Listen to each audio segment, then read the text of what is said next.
Hello and welcome.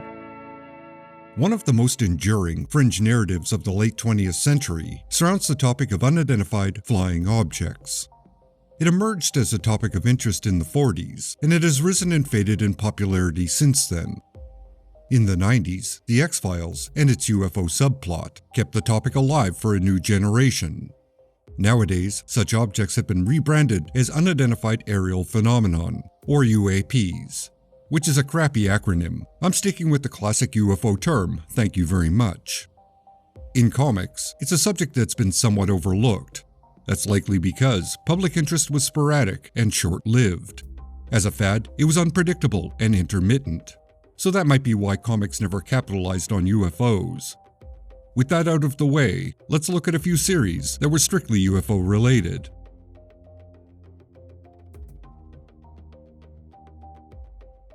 Flying Saucers was a short-lived series published by Dell in 1967. Like with a lot of Dell material, it's pretty tame, but it has a certain level of charm. Everything is based on the myth of UFOs, rather than an examination of the phenomenon or actual eyewitness accounts. Every story is obviously fictional, with some tenuous foundation in the popular understanding of UFOs and aliens. The aliens that do appear are consistent in appearance and resemble the description of the infamous gray aliens, who entered public awareness in 1961. However, these aliens are white, not gray, a minor difference at best. Otherwise, they have a mostly featureless face, with prominent slanted eyes, and a flat or slightly grinning slash for a mouth. They are creepy little gremlins. What has to be mentioned is a sequence with these aliens where their word balloons are completely empty of text.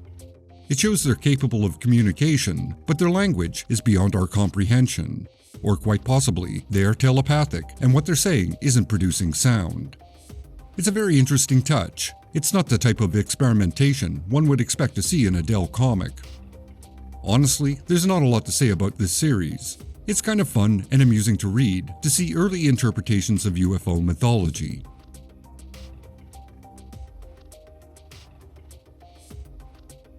UFO Flying Saucers, and its follow-up series, UFO in Outer Space, is probably the comic most people of a certain distinguished age remember as the UFO comic. It appears to be the longest-running series dedicated to the subject, lasting for a total of 25 issues. That said, the final 12 issues, when it was rebranded, are mostly reprints. The series is gently broken up into a few sections. There are stories that are pure fiction, in the sense they're not based on any eyewitness accounts. And there are dramatized versions of reported encounters from actual people. There's also pages speculating about the origins of UFOs and their motivations. It is a complete package of UFO lore and mythology, slightly filtered for a younger, not-so-critical audience. Due to the painted, melodramatic covers, the series gives off a distinct pulp magazine vibe. The interiors might not reflect that, but they're awesome to look at nonetheless. One interesting addition is the recurring backup feature, the Hoax Master. The host character revealed tales of witnesses who made up false stories for attention, and he analyzes how some evidence is faked. Which is what makes this series a complete package. It looks at all aspects of UFO lore. While everything is pretty basic and leans into supporting the presence of aliens, it's not hyperbolic. It's pretty balanced if you consider the complete package.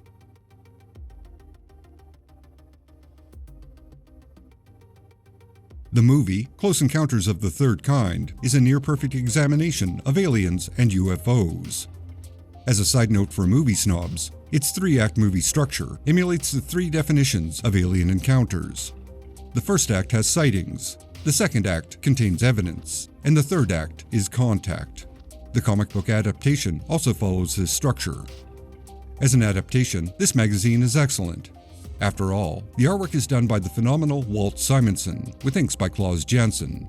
So it looks pretty great, and the scenes are staged in a very fluid, intuitive manner. It's nearly a shot-for-shot remake on paper. Sure, the characters in the comic don't look like the characters on the big screen, but that's pretty minor, and probably due to Marvel being unable to get permission to use the actors' likenesses. The story itself is about two characters who've had separate encounters with UFOs. Both feel compelled to investigate this experience, which leads to obsessive behavior, and eventually arriving at a secret test location where contact with aliens is made. Just like the original version of the movie, the aliens in the comic look indistinct. That's because Steven Spielberg, the director, thought they looked pretty cheap and fake, which made the ending look ridiculous. To compensate, the alien scenes are functionally overexposed, so one only gets an impression of their appearance. Even for those that are highly skeptical, this is a great story that is executed very well, on both film and on paper.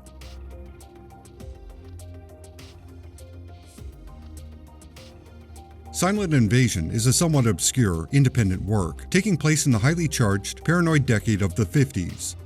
It contains UFOs, aliens, the Red Scare, various government agents, and a reporter trying to recover the memory of his own alien abduction. It has a very noir atmosphere, where a double cross seems possible around every corner, and no one is who they appear to be. Other than a brief summary, it's difficult to talk about the series without giving away numerous spoilers. It's not chock full of sudden revelations, but the majority of the plot details are best discovered when reading it. Overall, it's a tale about paranoia and the atmosphere of America in the 50s. It's very well done, with interesting artwork that evokes the pop art style of the era. For those looking for a good piece of independent work from the 80s, this will definitely satisfy.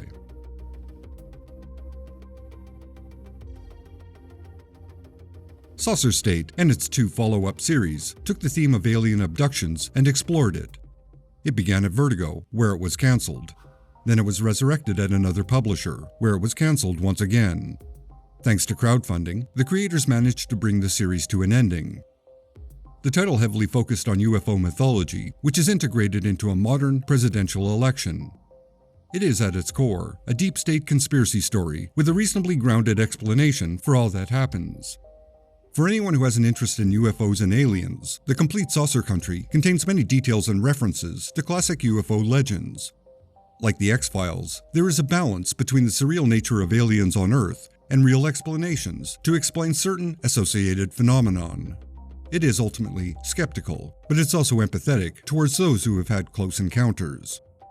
It is smart, amusing, and a series that deserved a much longer, much better fate. That said, it is complete and worth a read. I would highly recommend it.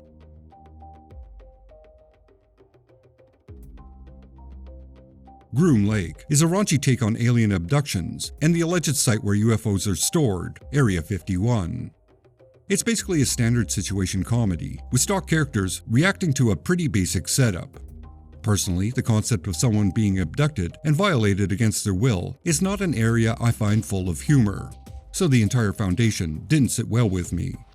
While Ben Templesmith's artwork is nice and fluid, it doesn't evoke amusement. It's dark and mysterious, with a murky color palette that gives off an eerie atmosphere. Great art, but completely unsuitable for the material. So all around, not the best example of a comedy series based on UFOs.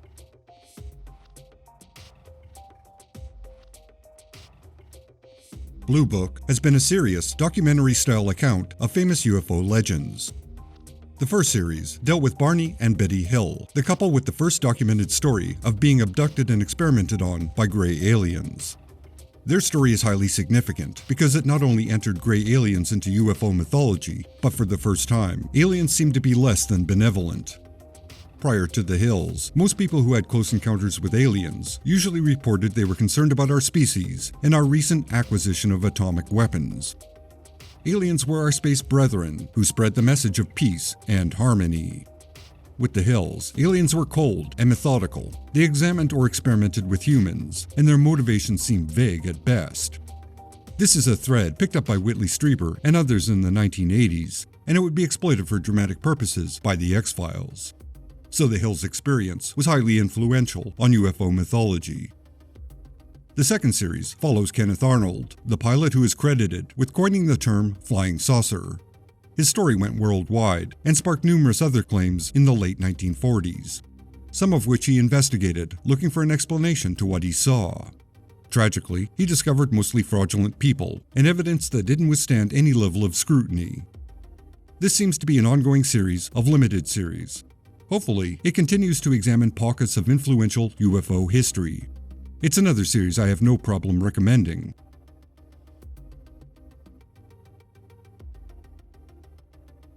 The Men in Black, better known as a movie series, takes a portion of the UFO legend and spins it in its own direction. Specifically, the titular Men in Black, who are secret operatives, ensuring fringe encounters are dealt with and remain secret. In some ways, it's the opposite of the X-Files, where the lead characters are led around and kept in the dark. The Men in Black are the ones with the knowledge and the tools, ensuring that secrets remain hidden. Speaking of the X-Files, there have been numerous X-File comics over the years. Although, keeping with the tradition of the TV series, the comic integrated all kinds of fringe topics. UFOs and aliens were an ongoing subplot tying the series together. There were numerous series and numerous writers and artists, so the stories are many and varied. Thank you for watching. Thanks to all my fine supporters on Patreon and YouTube. Your ongoing support makes it possible for this channel to continue. I appreciate every single one of you. Please subscribe if you've not already. Leave a comment and a like. I try to keep ads and self-promotional bits like this to a minimum, so if you can, consider directly supporting this channel on Patreon.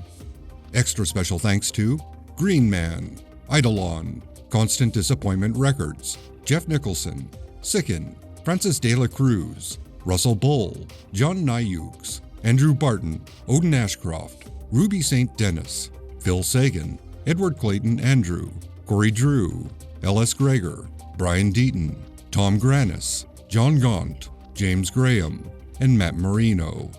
You are all justified and ancient.